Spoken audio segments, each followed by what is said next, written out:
ನಮ್ಮ Sahyadri news channel ಅನ್ನು YouTube, Facebook ಹಾಗೂ ಇನ್ಸ್ಟಾಗ್ರಾಂನಲ್ಲಿ ನೋಡಿ. ಸಬ್ಸ್ಕ್ರೈಬ್, ಲೈಕ್ ಮತ್ತು ಶೇರ್ ಮಾಡಿ ಪ್ರೋತ್ಸಾಹಿಸಿ. ನಮ್ಮ ಶಿವಮೊಗ್ಗ ಜಿಲ್ಲೆನಲ್ಲಿ ನೂತನವಾಗಿ ಆಯ್ಕೆಯಾಗಿರುವಂತ ಸಂಸದರು, ಶಾಸಕರು ಮತ್ತೆ ಬೋರ್ಡ್ ಚೇರ್ಮನ್ಸ್ಗಳಿಗೆ ಒಂದು ಅಭಿನಂದನೆಯನ್ನ ಮಾಡಬೇಕು ಅನ್ನುವಂಥದ್ದು ಒಂದು ಉದ್ದೇಶನ, ಒಂದು ಸಂಪ್ರದಾಯ. ಸೊ ಎಲ್ಲ ಸಂದರ್ಭಗಳಲ್ಲೂ ಕೂಡ ಆದಾಗ ಒಂದು ಕಾರ್ಯಕ್ರಮ ಮಾಡುವಂತದ್ದು ಒಂದು ಸಂದರ್ಭ.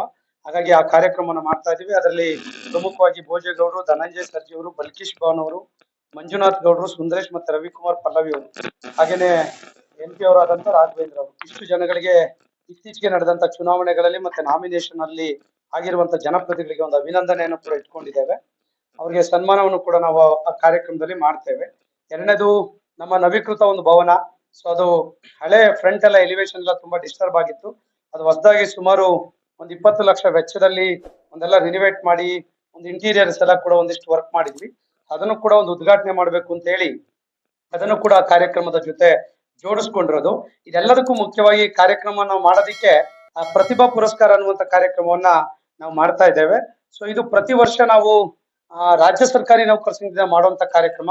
ಸುಮಾರು ಶಿವಮೊಗ್ಗದಲ್ಲಿ 400ಕ್ಕೂ ಹೆಚ್ಚು ಮಕ್ಕಳಿದ್ದಾರೆ. ಅರೌಂಡ್ 500 ಆಗುತ್ತೆ ಅಂತ ಅಂದ್ಕೊಂಡಿದೀವಿ.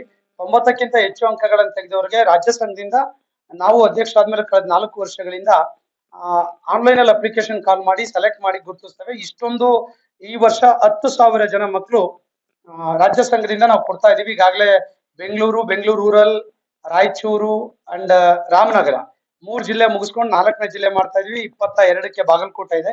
ಹೀಗೆ ಪ್ರತಿ ಜಿಲ್ಲೆಯಲ್ಲೂ 400 ರಿಂದ 500 ಮಕ್ಕಳು 90 to 100% ಅಂಕವನ್ನ state syllabus, CBSE and ICSE ತೆಗೆದವ್ರಿಗೆ ನಾವು 1,000 ರೂಪಾಯಿ ನಗದು ಪುರಸ್ಕಾರ, ಒಂದು ಶಾಲು, ಒಂದು ಹಾರ, ಒಂದು ಬ್ಯಾಗು ಮತ್ತೆ ಒಂದು ಸ್ಮರಣಿಕೆಯನ್ನ ಕೊಟ್ಟು ಅವ್ರನ್ನ ಗೌರವಿಸುವಂತ ಕೆಲಸವನ್ನ ರಾಜ್ಯದಲ್ಲಿ ಮಾಡ್ತಾ ಇದ್ದೇವೆ. ಅದರ ಒಂದು ಭಾಗವಾಗಿ ಶಿವಮೊಗ್ಗ ಜಿಲ್ಲೆಯಲ್ಲಿರುವಂತ ನಮ್ಮ ಸರ್ಕಾರಿ ನೌಕರ ಮಕ್ಕಳು ಇನ್ಕ್ಲೂಡಿಂಗ್ ಪೊಲೀಸ್ ಸೇರಿ ಸೊ ಈ ಒಂದು ಪ್ರತಿಭಾ ಪುರಸ್ಕಾರವನ್ನು ಕೂಡ ಪ್ರಮುಖವಾಗಿರುವಂತಹ SSLC PUC ಸ್ಟೂಡೆಂಟ್ಸ್ಗೆ ನಾವು ಆ ವೇದಿಕೆಯಲ್ಲಿ ಮಾಡ್ತಾ ಇದ್ದೇವೆ. ಪ್ರತಿ ವರ್ಷ ಕೂಡ ಮಾಡ್ತೇವೆ. ಸ್ವಲ್ಪ ಅದನ್ನ ಜುಲೈನಲ್ಲಿ ಮಾಡ್ತಿದ್ವಿ. ಈಗೆಲ್ಲ ಮಕ್ಳುಗಳ ಅಡ್ಮಿಷನ್ಸ್ ಗಳು ಬೇರೆ ಕಡೆ ಹೋಗ್ತಾರೆ ಅಂತ ಹೇಳಿ ಸಂಡೇ ಪ್ಲಾನ್ ಮಾಡ್ಕೊಂಡು ನಾವು ಅದನ್ನ ಪ್ರೋಗ್ರಾಮ್ ಅನ್ನು ಕೂಡ ನಾವು ಮಾಡ್ತಾ ಇದ್ದೇವೆ.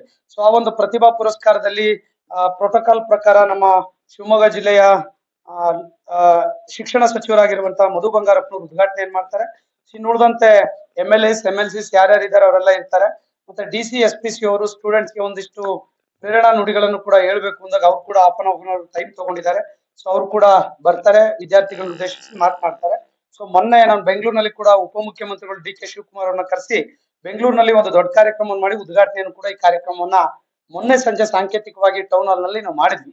ಸೊ ಈಗ ಅದರ ಮುಂದುವರೆದ ಭಾಗವಾಗಿ ಪ್ರತಿ ಜಿಲ್ಲೆಯಲ್ಲೂ ಕೂಡ ಈಗ ನಾವು ಪ್ರಾರಂಭವನ್ನು ಮಾಡ್ತೇವೆ. ಈ ರೀತಿಯಾಗಿ ವಿದ್ಯಾರ್ಥಿಗಳಿಗೆ ಒಂದು ದೊಡ್ಡ ಪ್ರಮಾಣದಲ್ಲಿ ಈ ತರದ ಒಂದು ಕಾರ್ಯಕ್ರಮವನ್ನು ಮಾಡ್ತಾ ಇರುವಂತದ್ದು ಕರ್ನಾಟಕ ರಾಜ್ಯ ಸರ್ಕಾರಿ ನೌಕರ ಸಂಘ. ಕೇವಲ ಎಲ್ಲ 1 ವರ್ಷಕ್ಕೆ ಮಾಡೋದು ಬಿಡೋದಲ್ಲ, ಪ್ರತಿ ವರ್ಷ ನಿರಂತರವಾಗಿ ಶಾಶ್ವತವಾಗಿರುವಂತಹ ಕಾರ್ಯಕ್ರಮವನ್ನ ನಮ್ಮ ಸಂಘಟನೆ ರೂಪಿಸಿದೆ. ಇದೊಂದು ಹೆಮ್ಮೆಯ ಕಾರ್ಯಕ್ರಮ. ಮತ್ತೆ ಇದ್ರ ಬಗ್ಗೆ ತುಂಬಾ ಮೆಚ್ಚುಗೆ ಅಭಿಮಾನಗಳು ನೌಕರರು ಕೂಡ ವ್ಯಕ್ತಪಡಿಸಿರೋದನ್ನ ನಾನು ಈ ಸಂದರ್ಭದಲ್ಲಿ ತಮ್ಗೆ ಹೇಳಲಿಕ್ಕೆ ಬಯಸ್ತೇನೆ. ಇಷ್ಟು 3 ಕಾರ್ಯಕ್ರಮಗಳು ಒಟ್ಟಿಗೆ ಸೇರಿದ್ರೆ ಪದೇ ಪದೇ ಮಾಡೋದು ಬೇಡ ಅಂತ ಹೇಳಿ ಜೋಡಿಸ್ಕೊಂಡು ಈ ಕಾರ್ಯಕ್ರಮವನ್ನ ನಾವು ಮಾಡ್ತಾ ಇರುವಂತದ್ದು. ಸೊ ಈಗಾಗಲೇ ನಾವೆಲ್ಲ ವಿದ್ಯಾರ್ಥಿಗಳಿಗೂ ಕೂಡ ಆನ್ಲೈನ್ ಮೂಲಕ ತಿಳಿಸಿದ್ದೇವೆ, ಫೋನ್ ಮೂಲಕ ತಿಳಿಸಿದ್ದೇವೆ. ಎಲ್ಲರೂ ಕೂಡ ಅವತ್ತಿನ ದಿವಸ ಬರ್ತಾರೆ, ಅವ್ರ ಪೇರೆಂಟ್ಸ್ ಎಲ್ಲ ಕೂಡ. ಸೊ ಆ ಒಂದು ಕಾರ್ಯಕ್ರಮನ ಕಣ್ತುಂಬ್ಕೊಳ್ತಾರೆ ಮತ್ತೆ ಖುಷಿಯನ್ನು ಕೂಡ ಎಲ್ಲ ಅವ್ರ ಪೇರೆಂಟ್ಸ್ ಕೂಡ ಪಡ್ತಾರೆ. ಇದರಿಂದ ಸಂಘಟನೆಗೆ ತುಂಬಾ ಗೌರವ ಬಂದಿದೆ ಅನ್ನುವಂಥದ್ದನ್ನು ಕೂಡ ನಾನು ಹೇಳಲಿಕ್ಕೆ ಬಯಸ್ತೇನೆ. ಸೊ ಈ ರೀತಿಯಾಗಿರುವಂತಹ 3 ಕಾರ್ಯಕ್ರಮಗಳನ್ನು ಕೂಡ ಜೋಡಿಸ್ಕೊಂಡು ಇವತ್ತು ನಾವು ಅದು ಭಾನುವಾರ 23ನೇ ತಾರೀಕು 10ವರೆಗೆ ಇದೆ. ಮಧ್ಯಾಹ್ನ ಎಲ್ರಿಗೂ ಕೂಡ ಊಟದ ವ್ಯವಸ್ಥೆಯನ್ನು ಕೂಡ ನಾವು ಮಾಡಿದ್ದೇವೆ ವೀರಶೈವ ಕಲ್ಯಾಣ ಮಂದಿರದಲ್ಲಿ. ಬಿಕಾಸ್ ಮಳೆ ಎಲ್ಲ ಬರುತ್ತೆ ಅಂತ ಹೇಳಿ ಔಟ್ಸೈಡ್ ಅಲ್ಲಿ ಆಗಲ್ಲ ಅಂತ ಹೇಳಿ ಅದು ಕೂಡ ಇದೆ. ಇಷ್ಟು ಕಾರ್ಯಕ್ರಮವನ್ನ ನಾವು ಜೋಡಿಸ್ಕೊಂಡು ಇವತ್ತು 23ನೇ ತಾರೀಕು ಭಾನುವಾರ ಮಾಡ್ತಾ ಇದ್ದೇವೆ. ದಯಮಾಡಿ ತಮ್ಮ ಪತ್ರಿಕೆಗಳಲ್ಲಿ ಪ್ರಿಂಟಿಂಗ್ ವರ್ಕ್ ಸ್ಟಾರ್ಟ್ ಆಗಿದೆ. ಬಹುಶಃ ಇನ್ನೊಂದು 1 or 2 ಮಂತ್ಸ್ಗೆ ಅದನ್ನು ಕೂಡ ಉದ್ಘಾಟನೆ ಮಾಡಬೇಕು ಅನ್ನುವಂತ ಯೋಚನೆ ಕೂಡ ನಮ್ದು ಆಗಿದೆ. ಸುಮಾರು ಅದು 26 ಕೋಟಿ ವೆಚ್ಚದಲ್ಲಿ ಒಂದು ದೊಡ್ಡ ಚೌಲ್ಟ್ರಿಯನ್ನ ನಮ್ಮ ನೌಕರಿಗೆ ಇಡೀ ದೇಶದಲ್ಲೆಲ್ಲ, ಕರ್ನಾಟಕದಲ್ಲಿ ಎಲ್ಲೂ ಕೂಡ ಯಾವ ಜಿಲ್ಲೆಯಲ್ಲೂ ಇಲ್ಲದಿದ್ರೆ ಶಿವಮೊಗ್ಗದಲ್ಲಿದೆ. ಸೊ ನಮ್ಮ ಸ್ವಂತ ಅಸೋಸಿಯೇಷನ್ ಜಾಗಕ್ಕೆ ಸರ್ಕಾರದ ಸಹಕಾರದಿಂದ ಆ ಕೆಲಸಗಳು ಇಂದಿನ ಅವಧಿನಲ್ಲಿ ಕೂಡ ಆಗಿರುವಂತದ್ದು. ಅದನ್ನು ಕೂಡ ಇನ್ನೊಂದು 2 ಮಂತ್ಸ್ಗೆ ಅದನ್ನ ಉದ್ಘಾಟನೆಯನ್ನು ಕೂಡ ಮಾಡ್ತೇವೆ.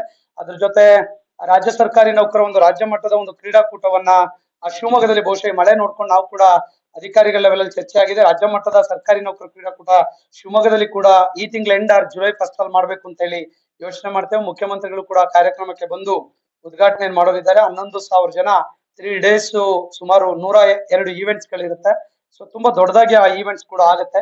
ಸೊ ಸೊ ಅದು ಕೂಡ ನಮ್ಮ ಮುಂದಿನ ತಿಂಗಳು ನಡೆಯುವಂತ ಕಾರ್ಯಕ್ರಮಗಳನ್ನುವಂತ ಮಾಹಿತಿಯನ್ನ ತಮ್ಮ ಗಮನಕ್ಕೆ ಸೂಚ್ಯವಾಗಿ ಹೇಳ್ತಾ ಈ 3 ಕಾರ್ಯಕ್ರಮಗಳ ಸಂಬಂಧವಾಗಿ ನಾನು ಈ ಪತ್ರಿಕಾಗೋಷ್ಠಿಯಲ್ಲಿ ವಿಚಾರಗಳನ್ನು ಹೇಳಿದ್ದೇನೆ.